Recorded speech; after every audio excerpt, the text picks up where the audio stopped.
Hello and welcome to Calvin's Garage. Today we are going over 10 essential tools for the beginner mechanic. If you are just starting to get into working on cars or working on other things, and you don't have any experience and you don't have any tools, walking into Home Depot or any of the other places you might buy tools can be a little overwhelming because you're not sure what exactly you need to get in order to do the jobs that you're trying to do. So, assuming that you're starting out with no tools, here are the first 10 tools that I would recommend you buy if you want to start getting into working on cars, working on anything really. So the first tools that I would recommend is sockets and ratchets. Or ratchets and sockets. Now, I lumped these together because one without the other isn't very useful. But with the 3 different sizes of ratchets, the 1/4 inch drive, 3/8 inch drive, and 1/2 inch drive, and a variety of different types of sockets and some extenders, you have in a fairly compact form the ability to take apart a wide variety of things. Now you may be wondering why sockets and ratchets and not wrenches. Well, I prefer working with sockets and ratchets, and I'm sure if you've watched my channel for a while, you'll see that I use sockets and ratchets more than I use wrenches. I prefer the versatility. First of all, it is faster to use the ratcheting mechanism of the ratchet to tighten or loosen a bolt than it is to use a wrench where you have to put it on the bolt, turn it, take it off, reset it. Also, the sockets come in a variety of sizes that you can use in a wide variety of circumstances where maybe a wrench wouldn't be the best. Not to mention you have these extenders, and I really like these wobble extenders, which allow you to get at a bolt at a slightly different angle. Now I do know that ratcheting wrenches are a thing, but we'll talk about that right now. So the number 2 tool that I would recommend is wrenches. Sometimes sockets just won't cut it. The main thing that's good about wrenches is they've got an open end here. Some bolts are in tight spaces where you can't get around the entire bolt with a socket, but you can get on 2 sides of the bolt with the wrench. So this nut here that holds on the fuel pump, it's actually too tight in there to get a socket on it, so I have to use a wrench.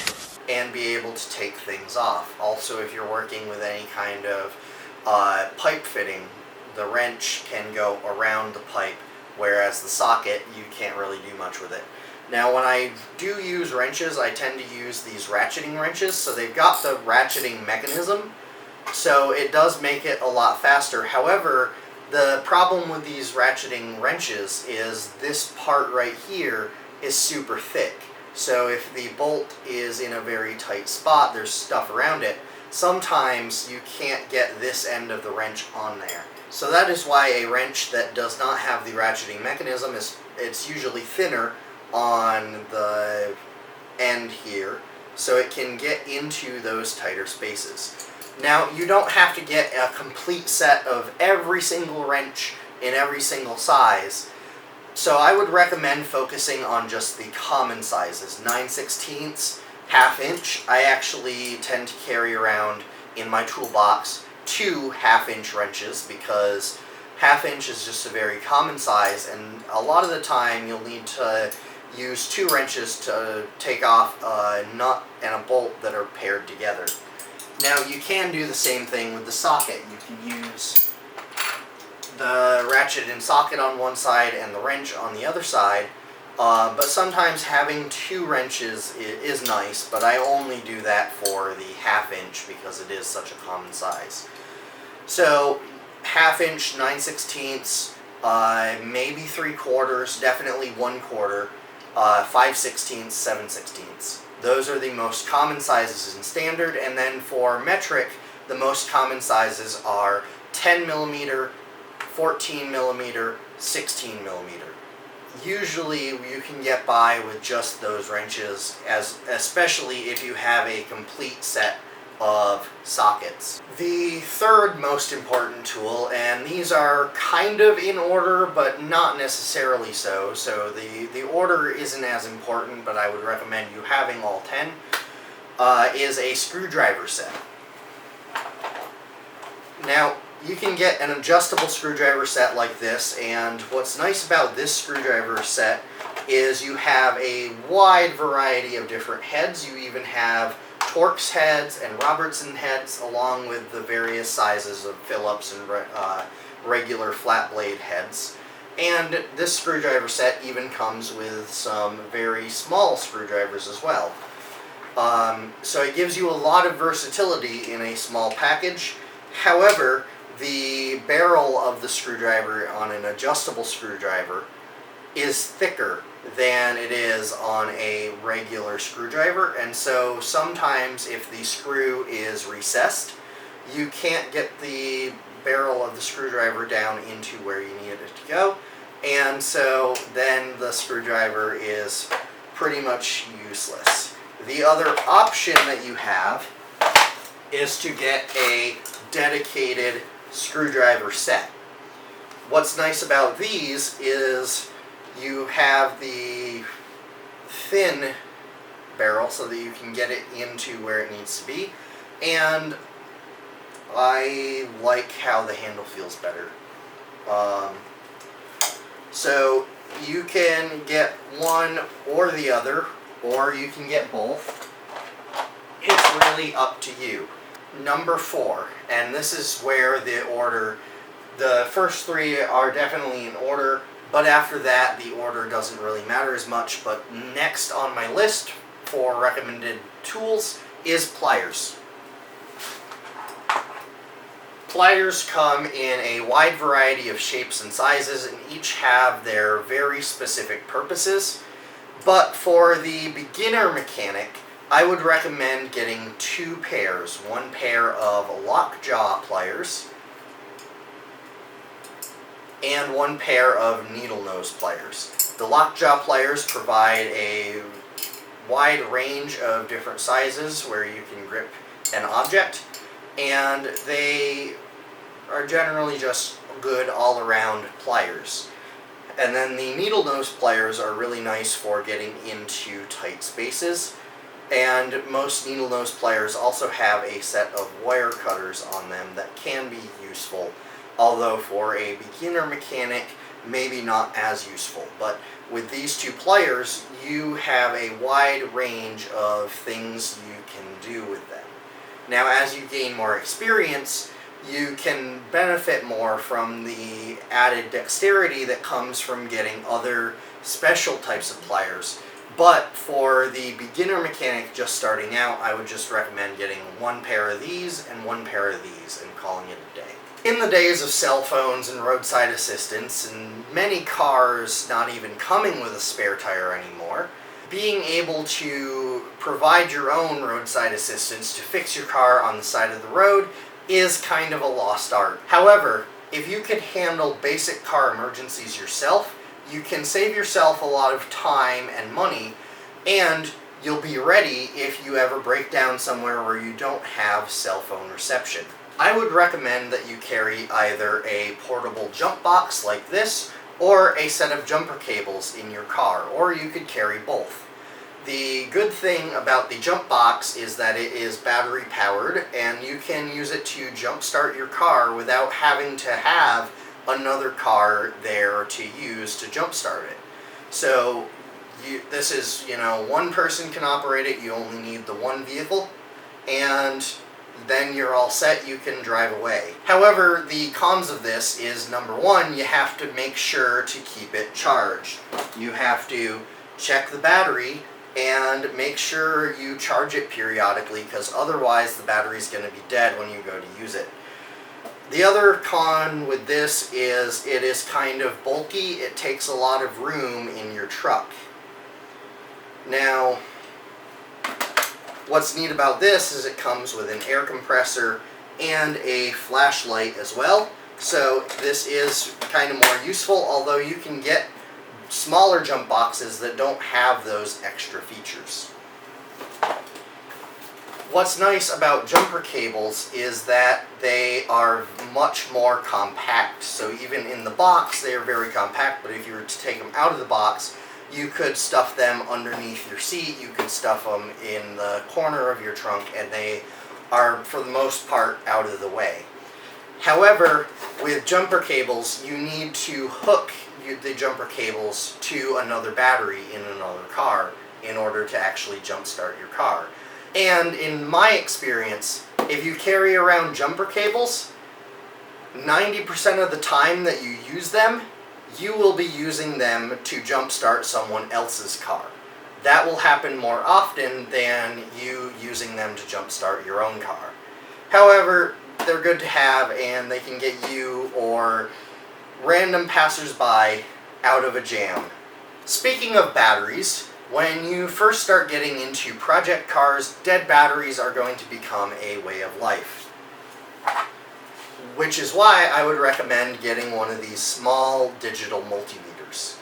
These are now very cheap. You can get much more expensive ones that have more features, better quality, but this is just a simple, cheap one from Harbor Freight, and there's no reason not to pick one up. You can use it to test the voltage of your battery.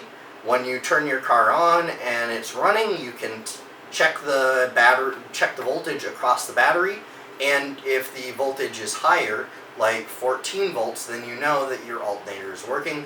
You can also use it to test various circuits, and it works with AC and DC currents, and it actually does a lot of different functions. And so this tool, as you gain more experience, you can use the same tool in different ways. So it's a very handy tool to have, and I would recommend that this be your first piece of equipment for working on electrical systems in a vehicle.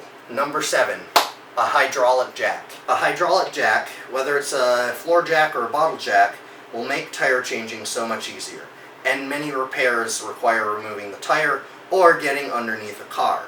If you are getting underneath your car, it's important to have jack stands to safely be able to get under your car without having to worry about the jack failing, or if you are planning on leaving your car jacked up for a long period of time. Another set of tools that may be important for a beginning mechanic is a set of Allen wrenches. Now, Allen wrenches, just like other tools, they come in standard sizes and metric sizes. Some of the sizes overlap, but some of them do not. I prefer this one here because it has this really nice organizer, and the ends of the Allen wrenches have that little wobble bit similar to the socket extenders, so you can tighten or loosen an Allen bolt even if you are at a slight angle compared to where the bolt is. You can get combination sets of Allen wrenches that have both the metric and the standard, and they're fairly cheap, so I would recommend having them in your toolbox because you never know when you're going to come across a random Allen screw on a vehicle or whatever else you're working on, and so it's good to have them around, even if the only thing you do with them is tighten up that leg on that IKEA bookshelf. Now, when you're first starting out working on cars, there can be two schools of thought. You might want to go out and buy every type of specialty tool that you might ever need. Or you might say, oh, I don't need those special tools, I don't need any fancy tools, I'll just get by with the tools I have. Really, the best option is somewhere in the middle. If you can do something with the tools you have, it's probably best to do that. However, if it is dangerous to do it with the tools you have, or super inconvenient, if it takes longer, if you risk breaking something by using the tools that you have and just getting by, then it's probably a good idea to get the specialty tools, especially if it's something that you will be using all the time, if it's specific to a car that you are going to be working on a lot. A prime example of this is my Chevy Cobalt. to remove the oil filter, it takes a special type of socket. Now, I could have used pliers and made do with just using pliers on that oil filter cover. However, I run the risk of breaking that oil filter cover, of marring that nut, and since I'm going to be changing the oil in the Chevy Cobalt regularly, it's best to actually buy the tool to do that and make my life a lot easier. Another example is a serpentine belt tool. If you're working on any car that has a sideways mounted engine, the serpentine belt is very hard to get to take it off, to change the belt, or change your alternator, or anything along those lines. So a serpentine belt tool is specifically designed to be able to get down into those tight spaces better than a ratchet or a breaker bar could. Now, I have in the past made do with a ratchet or a breaker bar. However, it takes so much longer, it's so much harder, and so it's worth it to just buy the tool to do it. It makes it much easier, and it's a tool that I'll be using all the time. So just think about, what tools, what specialty tools, what tools for specific vehicles or specific purposes do I actually need. And the last tool that I would highly recommend for someone just starting to work on cars is a good headlamp.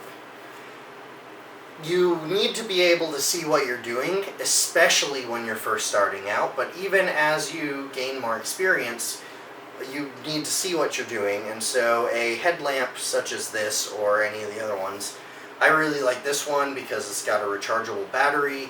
It has several different settings, so it's got bright and dim.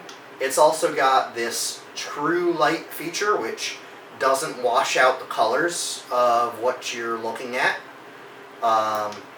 And it's got bright and dim on that, and then it's got a red light. It's also got this side spotlight thing. So it's got a ton of features, and it was relatively affordable, and like I said, it's rechargeable.